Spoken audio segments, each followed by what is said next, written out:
et il est temps d'en apprendre plus sur la solution du jour avec François Geffrier. Et oui, acheter du miel et en faire vraiment profiter les abeilles, c'est le but de l'opération menée en ce moment par Jiminy's et c'est la solution avec vous, François. Oui, ça a plutôt bien marché l'an dernier, alors ils en remettent une cuillère, si j'ose dire. Jiminy's, c'est une entreprise dont le métier est plutôt de vendre des produits à base d'insectes, notamment pour l'apéritif, c'est déjà tout un concept.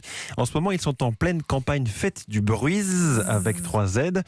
Bonjour Clément Cellier. Bonjour. Bienvenue sur Europe 1, vous êtes le cofondateur de Jiminy's. On vous achète vos pots de miel et les bénéfices sont utiles pour les abeilles, c'est ça ? Exactement, tout à fait. En fait, sur un kit avec 3 délicieux miels locaux, vous avez 5 € qui sont reversés à une association pour la protection des abeilles. Alors qu'est-ce qu'il y a comme miel exactement parmi ces 3 miels ? Alors, on a fait des miels assez simples. On a un miel de forêt, forêt de Rambouillet, forêt de Fontainebleau, un miel de printemps, donc récolté au printemps, et puis un miel toute fleur. C'est des miels d'Île-de-France. On peut les voir là en ce moment en direct sur europe1.fr. Vous pouvez admirer les miels. Et à quoi vont servir précisément les fonds récoltés ? Vous parliez du montant sur chaque pot. Effectivement, donc 5 € par kit reversé. L'année dernière, on a reversé un peu plus de 3 000 € à 2 associations, donc qui sont Apicool, qui sensibilisent et en fait éduquent les plus petits au sujet des insectes pollinisateurs.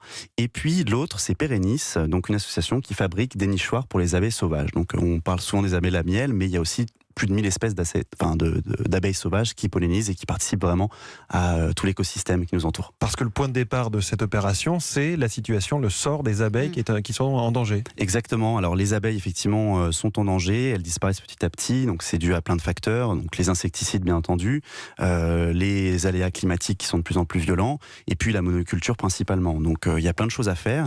Et nous, notre mission qu'on s'est donnée avec Fête du Bruise, c'est d'agir à notre petite échelle. Pourquoi ça vous a touché, ce sort des abeilles ? Nous, on a créé une entreprise avec mon associé Bastien sur justement qui a pour mission de réduire l'impact environnemental de notre alimentation. Et forcément, dans l'alimentation, il y a tout un aspect biodiversité.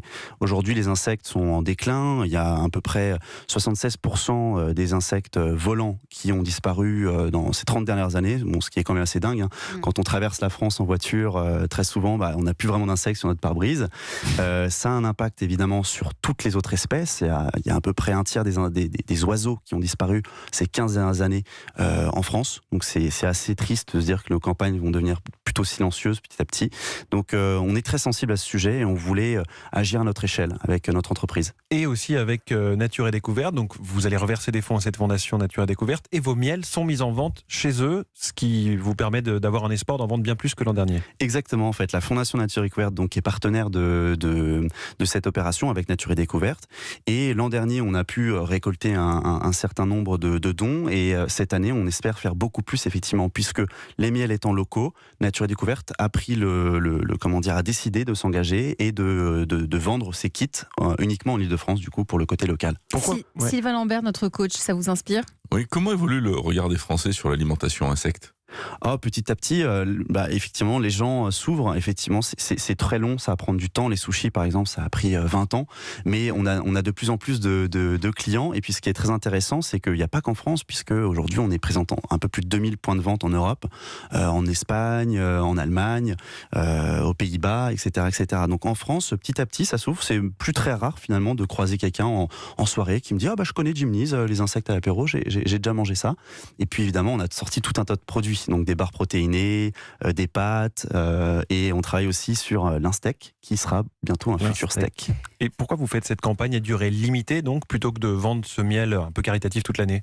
Eh bien, en fait, c'est assez simple. Déjà, il y a une saisonnalité dans le miel, c'est-à-dire que nous, on veut proposer des produits qui soient en rapport avec la saison. Donc le miel de printemps, par exemple, typiquement, il se récolte au printemps. Donc on n'a pas vraiment vocation à le vendre n'importe quand. Et puis, on a quand même une entreprise qu'il faut faire tourner, donc on ne peut pas communiquer que autour du miel toute l'année, hélas. Fête du Bruise, c'est la solution de Jiminy's. Merci Clément Cellier d'avoir été avec nous en direct sur Europe 1.